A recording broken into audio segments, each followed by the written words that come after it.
That is actually tier 2 professional player line of thinking.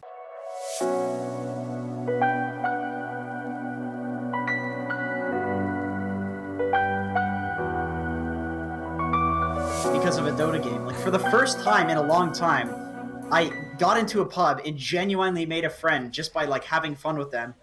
And, I mean, I've been talking to him a decent amount, but I don't remember where I was going with that, for fuck's sakes. There was something that what were we talking about? Oh, my God. Oh, I remember. Okay, so he messaged me after the game today. He knew that I was casting, and he's like, oh, my God, I didn't realize you were casting. And I was like, fuck, I didn't realize you were playing in it. And he messaged me. I said, nice Ursa. He played a really good Ursa. And he said, yeah, I thought it was my job to screw over the Lifestealer. Once the laning stage ended, he went from being a mid Ursa who was laning against a Monkey King, and he went to the Lifestealer's lane and chased him around for about 15 minutes. And I'm not talking 15 minutes into the game. I'm talking he did this at like 20 minutes, 30 minutes, because he saw it as his job to fuck over that Lifestealer, because that was just a job that if he were to do that and they had no Lifestealer, that's their win condition. So basically, to bring it all back of what I was originally talking about, if you can win the game by just following the Terrorblade around and making illusions of him and making his game fucking miserable, it is worth it, because people do that on a competitive level. This guy that I met in a pub, he's playing on one of the best South American stacks right now. Apparently, I didn't know that. But they won the game, and his thought process was literally, I could fuck over the Lifestealer, so I fucked over the Lifestealer. That is actually tier 2 professional player line of thinking. You can almost go as far as to say, which one of these players can I make miserable in this game? Because I'm sure you've been miserable in many games of Dota because you've been counterpicked or you are being outplayed.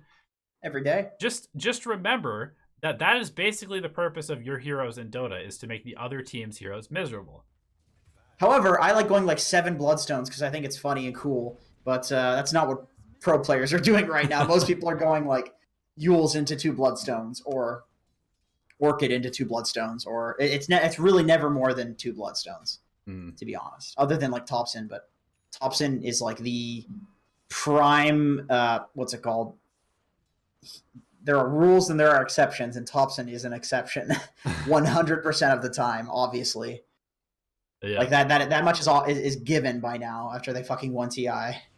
He just does random shit. He's a very random player. You don't like. Play. He's a madman. He is not a good guy to follow in terms of trying to understand the game, because his brain works. He's like an evil genius. You know, he comes up with all these fucking creations, and half of them are garbage, but the ones that are good are really good. Yeah, exactly. Yeah. Speaking of making calls, this is a call that you need to make. I don't care what position you are on your team. This is a Battle Cup step. You need to yell at your Ember Spirit. Do not fucking push high ground right now. Do not go high ground. Do not go high ground, Ricky. Do not go high ground, Ember Spirit. Why would you go high ground right now? What is the best case scenario that can happen in this situation? You don't know whether they have buybacks or not. Potentially a 5-on-2 is the best scenario you could hope for. What do you think about this video, Donnie? What do you think about this video, Donnie, in chat? A video that's like the most game-winning calls in Dota. What about that? Like calls you can make where if you make it, you just win the game instantly. What about that? How's that sound for a video? Why are you going high ground right now? I can't think of a single reason. You got Aegis. You have your team coming up in less than a minute. The best thing that can happen now is for them to come back and just de-push this wave. Like, there's game-winning call number 1. Don't push high ground, guys. Get out of here, Ember. There you go. Game-winning call. Yeah, don't push high ground. Like, here's the thing. You just got an Aegis. Why would you throw the Aegis away? There's no reason to throw the Aegis away. If you just wait 40 seconds, then suddenly you can push with 5 heroes and an Aegis instead of pushing with 2 heroes and an Aegis. It's like, which is better? 2 heroes plus Aegis? 5 heroes plus Aegis. Clearly the 5 heroes plus Aegis. I don't know. I wasn't able to do that math quickly, but it just sounds to me like winning earlier is better. That first last hit there, like this is a common problem that I'm seeing across a lot of replays, is like lack of using the aggro pull with the creeps. Like the Phoenix can't hit you right now if you pull the creeps to your range creep, because then he walks up and your Spirit Breaker can hit him. Yeah. Right now you're just tanking a bunch of damage for no reason. Yeah, you don't need to tank that damage. Yep. You should go into a demo lobby and practice peeling off one creep at a time. It's an incredibly useful skill that everybody should know how to do because it's really good for getting denies. It's really good for getting last hits. It's incredibly important for being able to lane better. And I don't. every single good player does it. Okay, so Axe is going to be our trigger for the aggro pull. So I want this creep to attack me. So I'm just going to go ahead and attack the Axe. And it starts walking towards me, right? So now there's like an aggro cooldown. I want this creep to come attack me. So I'm going to walk near it. I'm going to attack Axe. See how it walks towards me? That would be great if I want to get this last hit. I want this creep to get closer to me because it's going to get low. So I'm going to go up to Axe and I'm going to attack him. And creep wave is going to pull. It's going to allow me to get the last hit. You know, it's like basically you want to set up for the next creep. This one's getting low, so I'm going to pull that creep wave towards me. Well, it's also like it separates the creeps into two groups. So as you can see here, if we could pause, that'd be great. I can't. Okay. Okay. Pretend that creep is still alive. Like as you can see, there are two distinct groups of creeps now surrounding the range creeps, and that means that somebody has to actually make a choice in order to move over to one of the groups of creeps. And if they do that, then they're going to miss last hits on the other group.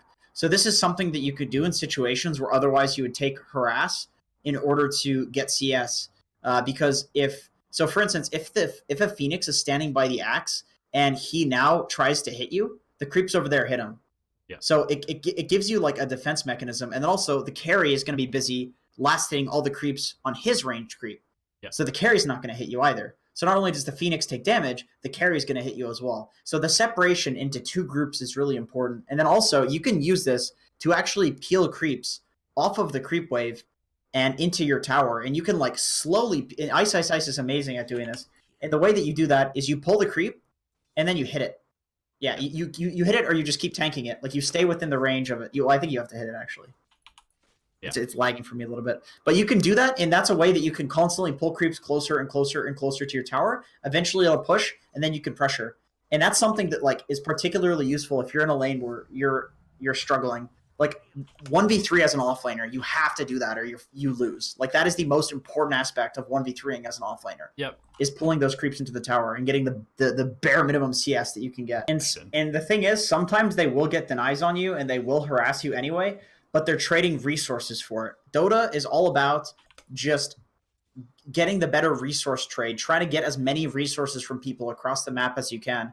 So if you're in a situation where you can last it and get less resources in terms of like the enemy team's time, but you get like a little bit more farm, it's not worth it if you could waste their time as well as getting like 90% of the CS. Yeah. You know what I mean? Like it's all about the resources. And if you're causing them to take damage and they're still denying you, it doesn't matter because then they're taking damage. At a certain point, they can't take any more damage because they're out of regen. And then that is when in the future you get free CS. Yep. Anyway, this is super tangential, but this is the trick. Like this is a really important way to if you're good at this, you basically can't lose any lane.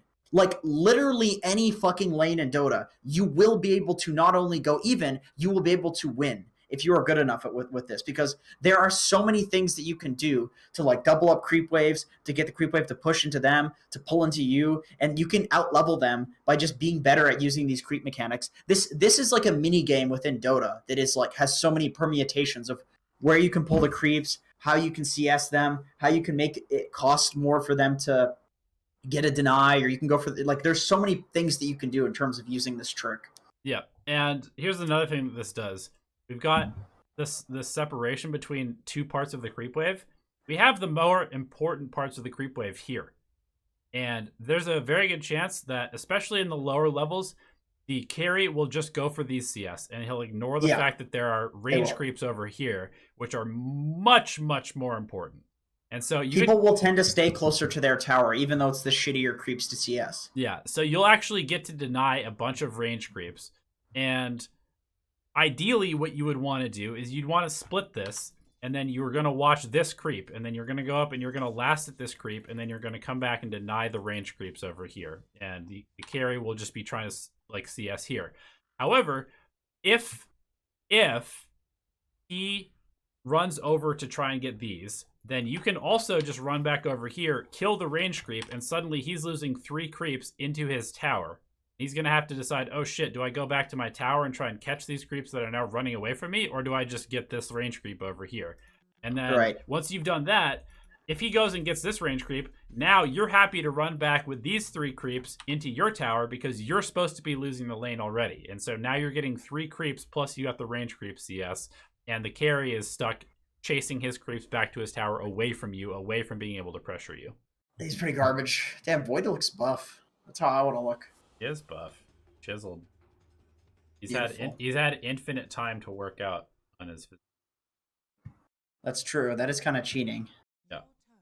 And if he ever eats something that is bad for him, is going to make him fat, he just time walks that shit off, dude. It's actually completely busted. What would you eat if you could just eat anything without getting fat?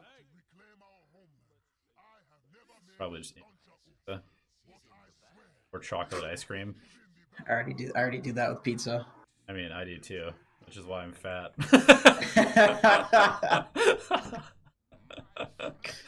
I had pizza tonight. I didn't have time to make food. I actually haven't had pizza in like a couple days. It's pretty weird. I usually have pizza at least once a week.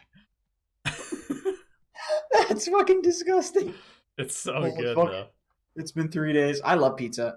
If we can ever get in person again, I'm making you pizza. I make the best pizza. With the extra sausage? I feel like we're going to see very few mistakes in this game just because it's an Immortal game. It's possible. It's just... You're trading with him because you trade better. You clicked his items, you see his regen. Yeah, you're doing good stuff.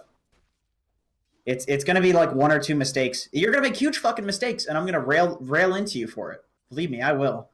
But the only reason I'm doing that is because you're a good player, and you know at this point that's how you improve. So I'm not going to go... I don't know if I would trade with him right now. You're tanking like 6 creeps. Yeah, that was stupid. Come on, man. Let's go. 2 range creeps? What are you doing? What are you thinking? You just randomly trading with them? Use your brain. See, I'm trying to treat you like I treat players in my pubs. Really? You're going to go for the last hit without a Quelling Blade over the fucking deny? Why don't you just lance him and then go for the deny? Or lance the creep and go for the deny? Purges the heal? He put the heal on you. Like, why would you not stand out of range? Like, come on. Use your fucking brain. He's an Immortal player, dude. He can handle it. Super toxic. Nice. Did you... Oh, shit. Did he deny you? Like, dude, you have a lance. Like, why aren't you using it? Why have you not bought a wand yet? They've used like 10 spells. You could just lance every wave with a wand. You're only going to buy a Quelling? Are you serious? What are you doing? Dude, this kid is fucking trash. My peel is trash. Leave my lane. Get me out. Get me out. Yikes. Ooh, that deny. He's playing with ping.